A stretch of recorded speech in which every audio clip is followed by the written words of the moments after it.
Open your cerebral cortex and shift your lobes into upper beta phase, because you are going to have Bitcoin knowledge transmitted directly into your vestibulocochlear. Your host at Bitcoin Knowledge is Trace Mayer, an early Bitcoin advocate since it cost $0.25, but this is not intended to be investment advice. A doctor of jurisprudence, but this is definitely not legal advice. And an investor in core cryptocurrency infrastructure, including Armory, BitPay, Kraken, and Nitagio, but this is not a recommendation of those services. Here, you get fed via direct mind download with pure and free Bitcoin knowledge. Welcome back to the Bitcoin Knowledge Podcast. We have with us a special guest, Clare Niederpruem, right? Yes, perfect. Director of the new film Little Women. It's based on the classic by Louise May Alcott.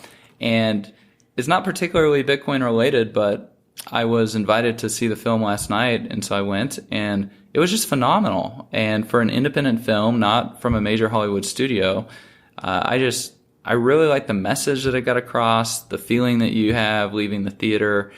We don't generally get a lot of that in our media content. And so, I highly recommend people seeing it, especially taking any daughters, because it's, based on these four sisters. So anyways, welcome to the podcast. Thanks so much for having me. So let's start with an overview of the movie. Like, the movie is a modern adaptation of this classic. Like, what's the classic about for, all the guys listening to this that haven't read the book? Well, you should, because it's an American classic. Well, it was written 150 years ago this month by Louisa May Alcott, and it was an instant classic when it came out, and she made all this money off of it and supported her entire family. It was really a phenomenon, and she was one of the first American female writers to get her name out there and not have to use a male pen name. So it's about these four sisters. It's just about them growing up. We kind of follow them from their adolescence into their adulthood, and it's been my favorite book for many years, and it's super relevant to the life we live today still, because it's all about growing and learning and shifting and changing and supporting each other through that. So I thought, let's take that and put it into a modern time. Yeah, I mean, it just really hit on so many of those themes of like relationships and family and just the sibling connections and everything. I mean, it's just phenomenal. Oh, thank you. Yeah, it's really, it's like a love story between these four sisters, right? And kind of their life growing up in this small town. And so I think people have always connected to it, and I hope they continue to connect to it now. Yeah, so what then, you said you've read it a long time ago. What's been the purpose and inspiration then behind doing a project kind of this size? I mean, making a movie, like, it's going to be released in 700 theaters or something? I mean, like, here we go. I know. I mean, this is the first thing I've directed. And it really is what they call micro budget independent film. So I was not expecting it to get this wide of a release, but I think it just has such a big fan base that, a distributor saw it and thought that there'd be an audience for it. And so it's a little terrifying, but at the same time, every artist wants their work to get out there. So it's just part of the journey. Yeah, it's not just another Ninja Turtles or Transformers, I mean, this is actually, it's got the kind of the branding behind it that helps with getting it out there, but it's based on a real classic, Yeah, and I think that's what, I bonded over it with my mom, going to see it with my mom and reading the book with my mom and with my cousins and other females in my life, and males. And that's just what I wanted to put out there, is just something that mothers can take their daughters to and sisters can go with each other, just so that, we need some stuff that we can go to that many family members can enjoy, instead of, some of this other stuff that we have out there. So that was really the goal. And, all of the women in the film, they have very distinctive, different personalities. Like, I'm sure, Joe's her own thing, Amy's her own thing. But I think that it makes it so every girl can relate to one of the characters in some way. And I think that's what makes this story so special. So when we're doing a modern remake like that, I mean, this was written in a different world. Yeah. Right? I mean, there were no automobiles. Right. Like, I mean, this is a totally Women different couldn't world. vote. Yeah. Women couldn't vote. She released it under her own name, where most had to do it under pen names. Yeah. Yeah. How has that process been, getting this adapted to our modern culture? Yeah, so, what we really focused on is the thematic elements of what's it like to grow up thinking that you imagine your life a certain way, and then realizing that your reality is different than your expectations, and how to thrive in that environment. So we really just focused on the stuff that did adapt well, and a lot of that was the sisters' relationships and how they fight with each other, but there's still a lot of love between them. There's a reason that Jane Austen is always redone. There's a reason that William Shakespeare is always redone. It's because these classic writers write about the human condition and the human struggle, right? And so even though these stories are written so long ago, it's so relatable because we're all just trying to pursue our dreams and be the best we can, but we all have these flaws that we have to overcome or battle with. So it was really just focusing on those character developments instead of focusing on kind of, oh, well, things are a little different. We're not dealing with the Civil War, although we do have a war going on, so certain things like that, yeah. Yeah, isn't it it's just so interesting. We'll talk a little bit about the characters a little later, but I'd like to get to this, like, what was the hardest part of getting this done? God, there's so much that's hard about independent filmmaking. It's like just the whole process is hard, but so enjoyable. I mean, for this film, it really is a micro budget film, which my producers hate for me to say. But I don't mind. I'm like, I'm going to put it out there because I want people to know. Exactly. Look what I did with nothing. We had pennies and it's beautiful. But it really, everyone is overworked and underpaid. And so you really have to hire the right people that have a true artistic talent for creating something out of nothing a lot of times. But in that same sense, a lot of beautiful miracles can happen because it's so collaborative. You're like, there's this camaraderie about being on set because there's a small amount of you and, the camera department is going to help the prop department because there's not enough of them to go around, and you don't get that on bigger sets. So there's something beautiful about it. It's just that having a clear vision and hiring people who are talented is the hardest part. And so it was just, everyone was just struggling with every $50 that we spent on this movie is accounted for. I remember one day we went and it was a long day and someone was like, we need someone to go do a Starbucks run for us. And they came back and had spent like $80 at Starbucks for the crew. And our producers were like, we can't afford this, but at the same time, you have to take care of your people as much as you can. So it was just fighting with the budgetary restraints and trying to create a world, even though we had to keep our world really small. We lucked out and we found an amazing historical home that had a beautiful location that we could use all around the house and in the attic. And then the other thing is you're shooting so fast. You're shooting so many scenes in one day because our entire shoot was only 17 days long. And so your actors are only getting a couple takes because you don't have time to do any more with them.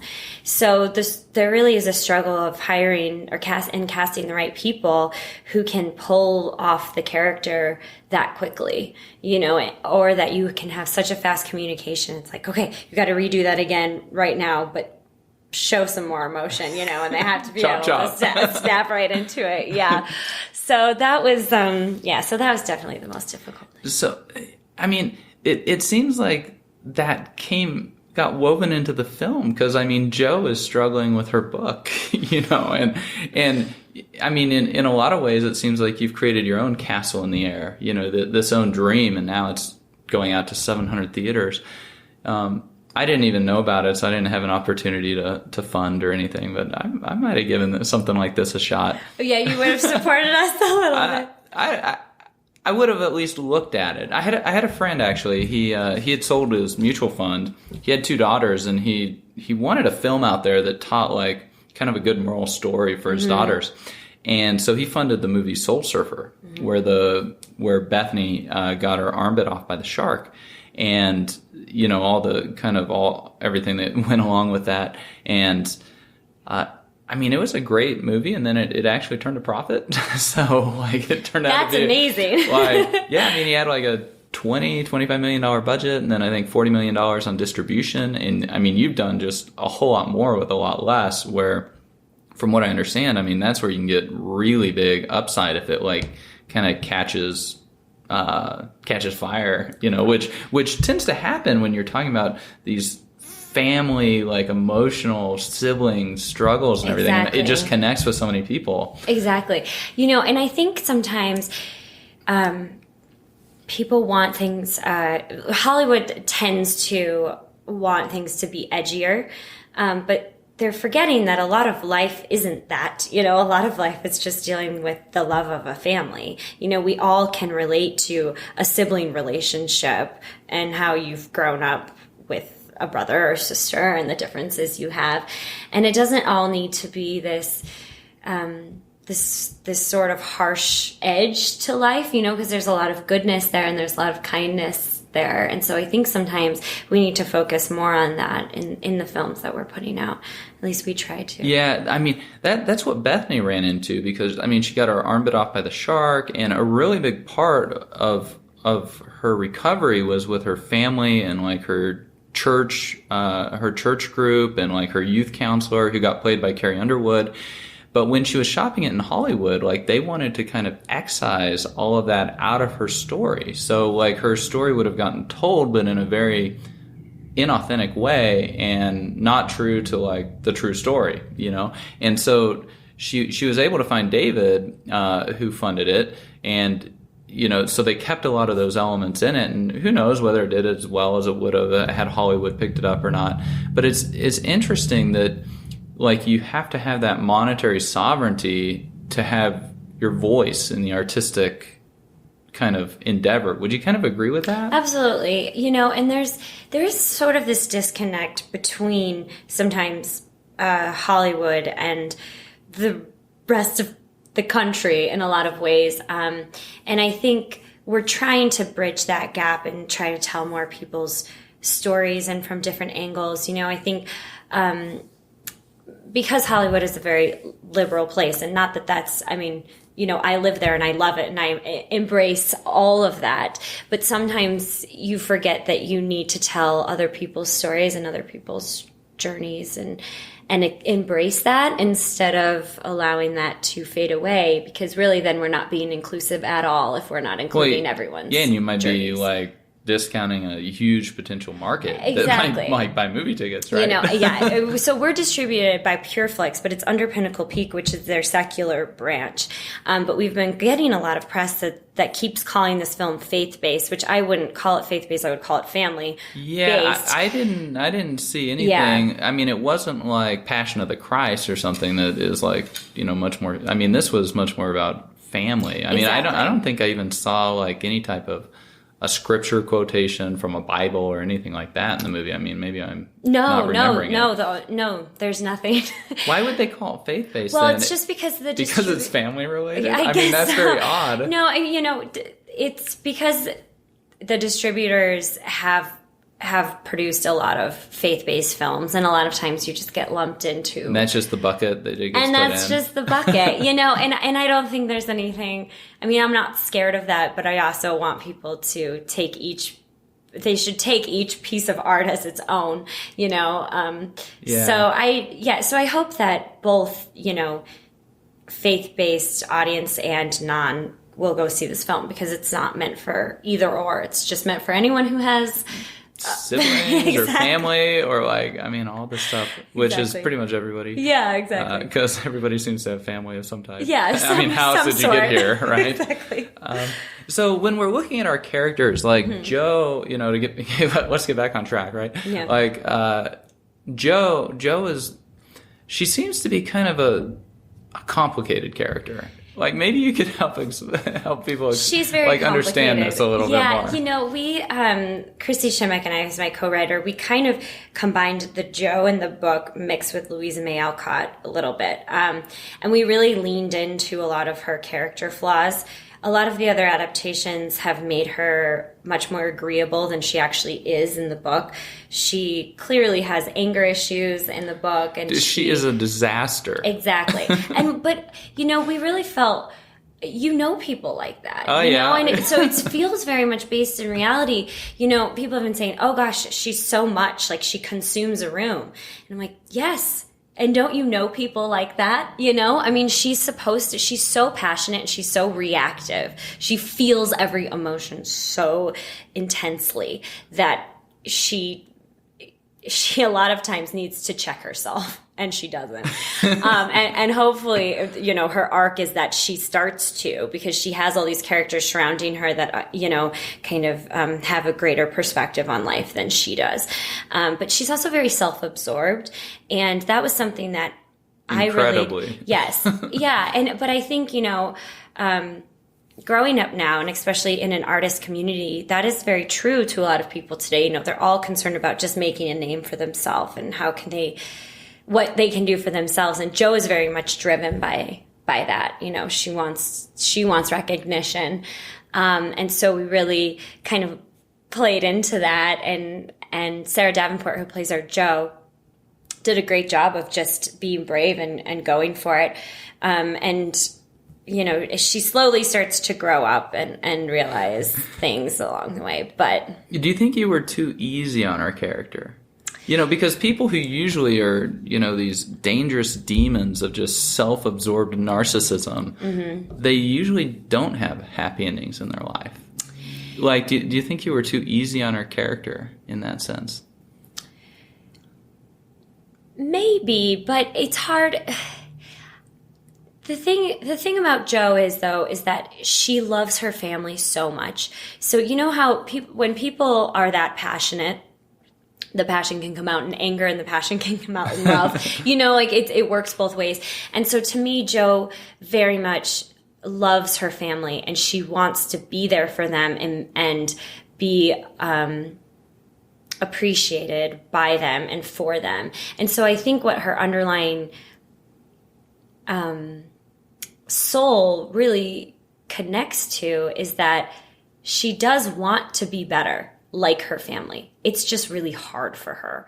So I think what's redeeming... Really hard. Yeah. So I think what's redeeming about her is, you know, Beth kind of puts her in her place, as well as the professor.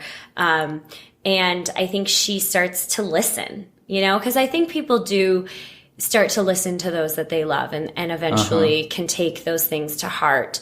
I mean, I hope that people can change, you know. I think I've changed a lot from, you know, going from my 20s to my 30s. And I think that a lot of people do. I think that's kind of the age where you start that growing up. Exactly. Hopefully. And progressing. Exactly. And if you have good people around you, then I think you're much more able to do that. You know? I mean, Jo is just so... She's such a complicated character in the sense that, I mean, you feel that it's like a love for her family, but perhaps it's a love of herself to make her family, like, serve that kind of interest, you know? Like, because Beth has to talk about, it's my castle, you know, and then you have, like, with Lori, you know, she's like, well, I didn't want him, but I didn't want anyone else to have him either. I mean, it's just like this total self-absorption. It's just it would be interesting to see, like, the further progression of her. Yeah, in her like life, to follow her into her 40s and right. see her have children and, kind of gain more perspective that way. Yeah. Yeah, and I agree. Hopefully maybe we can do that version of the story, but like part 2. This was kind of, in a movie, you really only have the amount of time to overcome one big thing, right? And so, spoiler, I guess you can't really spoil a book that's 150 years old, but it's a classic. Exactly. I mean. But the death of her sister really is what teaches her biggest lesson. A big catalyst. Yes. And that's what teaches her that, the life that she actually has at home is this beautiful community of love and acceptance. And that is what's really important in life, and not going out there to make a big name for yourself. So that was her major lesson of the film. Does she still need to learn more in life? Absolutely. A ton, yeah. Exactly.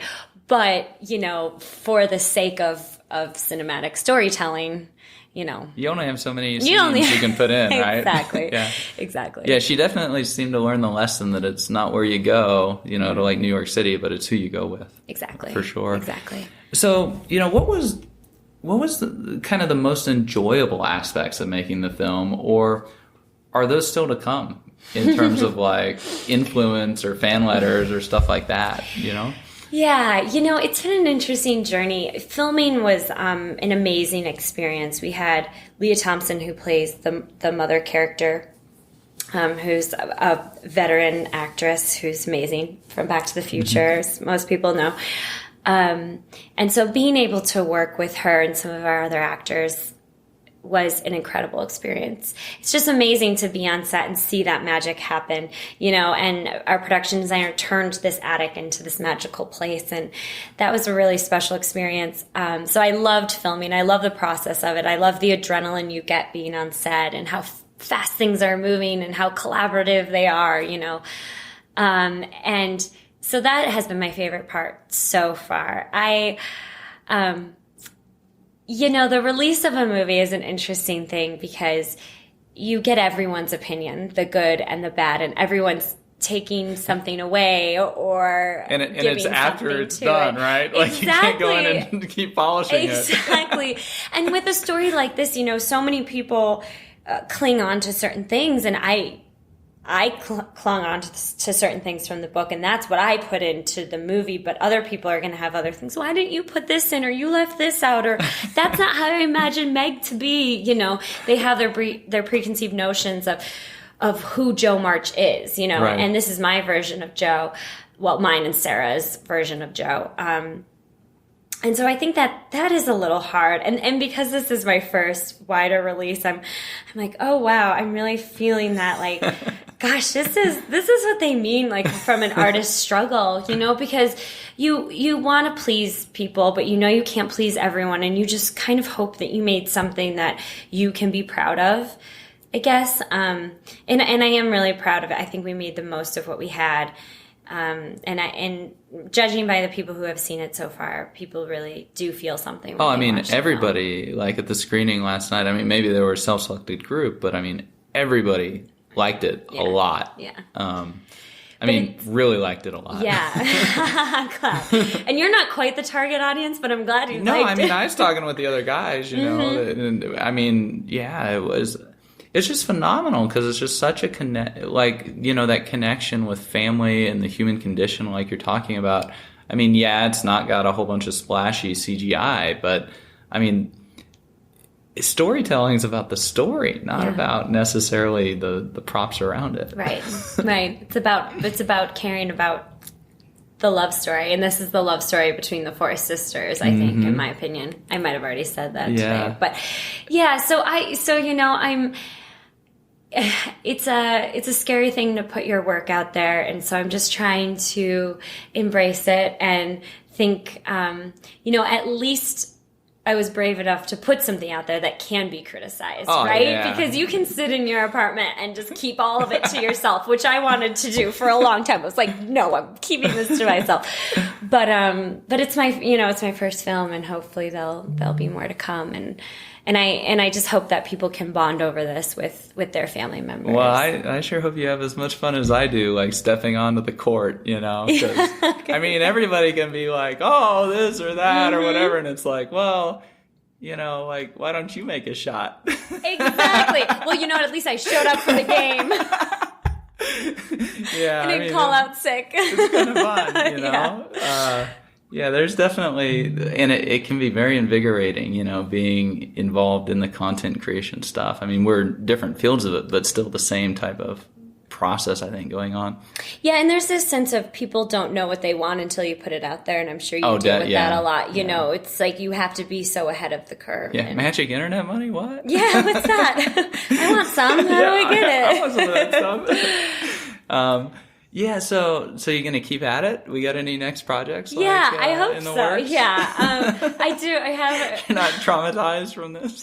No.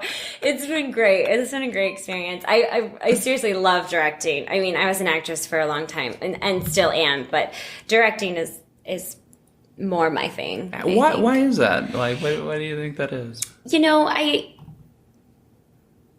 I think that I'm a very collaborative person, and I think I'm a big picture person. And so I think in that sense, that leads me to want to have a handle on everything. Where as an actor, you're kind of just a small piece of this giant puzzle, and sometimes you're just kind of a prop that's put there and, okay, do exactly what is said.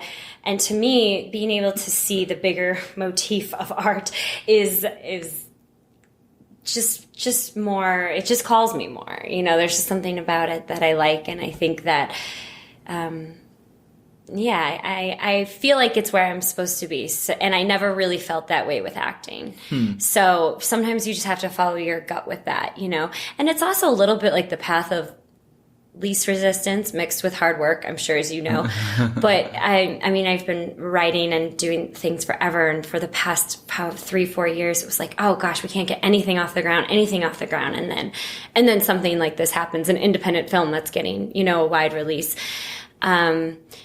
But with acting, it's, you're at the mercy of everyone else. And when you walk into a room, they're judging your voice, your face, your eyebrows, everything, And that was hard on me. And I would rather be evaluated by other things. And so that was kind of why. Well, they're judging you to fit, like, what's their particular vision for the character. So it might not be about you at all. I mean, it's just like whether you fit this square or round hole. Exactly. And you're like, I can't be both. I can't be square and round at the same time. Yeah. Yeah, especially if you start taking it, personally, like, then it could, I guess, get very difficult. Yeah. Yeah. Kind of in conclusion, so we've been talking about the modern remake of Little Women. I think it's just phenomenal. It'd be a great thing for people to go see. What would be kind of, to leave the audience with, what would be kind of your suggestions for people to, like, find their own castles in the air for themselves? Oh, I don't know if I'm qualified to say. I'm still searching for mine. I think, gosh, I can only think of cliche things to say, but one thing I've noticed is being kind to people and supporting those people you love in return ends up giving you something that you didn't realize was your dream, I think, in a lot of ways. Because, I think, like Joe, I was very selfish and probably still am in a lot of ways, but I was kind of tunnel vision, like, this is what I want, this is what I want, this is what I want. And as soon as I kind of opened up and wanted to collaborate with people and help people out and learn people's stories when I started to have some success. And I think there's some truth behind that. Yeah. And it doesn't cost anything extra to be kind. Exactly. Exactly. So. And, just hard work. A lot of times people say, well, how can you write? And I'm like, you just get up and write. Yeah, you do it. Exactly. You're like, I can't write a screenplay. I'm like, you can. You just have to sit there and do it.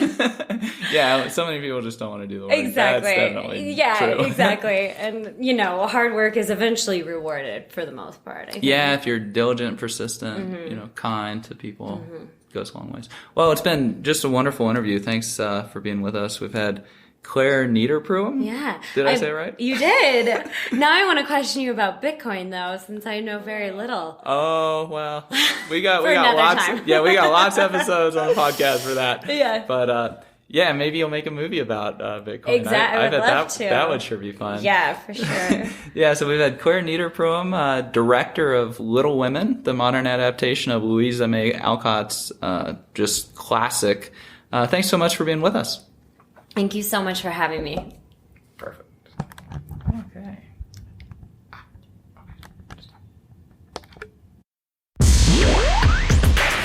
Be sure to get a copy of the free Bitcoin Guide at freebitcoinguide.com. Got a question or suggestion? Record your voice at bitcoin.kn. Don't be shy. To help the show, share bitcoin.kn with friends, post about it on Reddit, and otherwise spam the interwebs. Your iTunes comments and 5-star reviews are very important to us. Please continue tuning in to the Bitcoin Knowledge Podcast, where we release interviews with the top people in the Bitcoin world. Now take some choline and let that Bitcoin knowledge consolidate.